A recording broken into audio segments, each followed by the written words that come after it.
नमस्कार, माझे नाव श्री इयत्ता चौथी, रायगड जिल्हा परिषद प्राथमिक शाळा सांगडे. आम्ही आपल्या समोर सादर करीत आहोत एक पाठ. पाठाचे नाव आहे बोलणारी नदी. एक होती मुलगी, तिचे नाव लीला होते. ती चौथीला नव्हती. भारी घोडगाड, लोकांना त्रास द्यावा असं तिला नाही वाटायचे, पण तिला घोडा काढण्याची वारी होती. स्वतःच्या मनातील ते करायची. तिला इच्छा असायची, त्यासाठी मजेशीर युक्त्या शोधायची. तिचे घर गावाच्या एका टोकाला होते. तिच्या घराच्या मागे बाजूला थोडंसं चालले की नदी होती. एक दिवस लीलाला बर्फाचा गोळा खावासा वाटला. ताई म्हणाली नको पाऊस.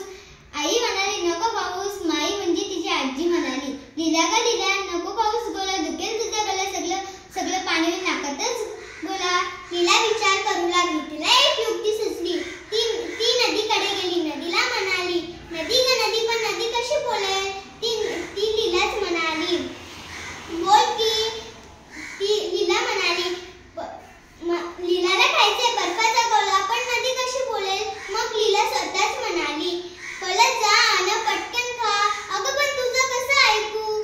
ताई म्हणाली नको खाऊ. आई म्हणाली नको खाऊ. माई म्हणाली दुखेल तुझा गला, नको खाऊ गोळा.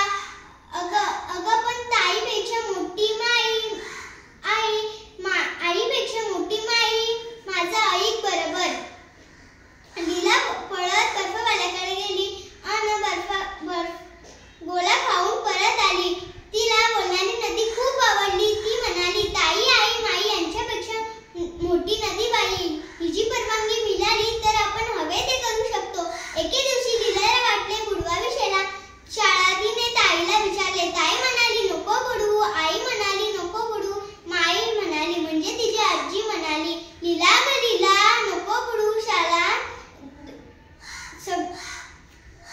शिकून होशील सुखी माझ्या बाळा.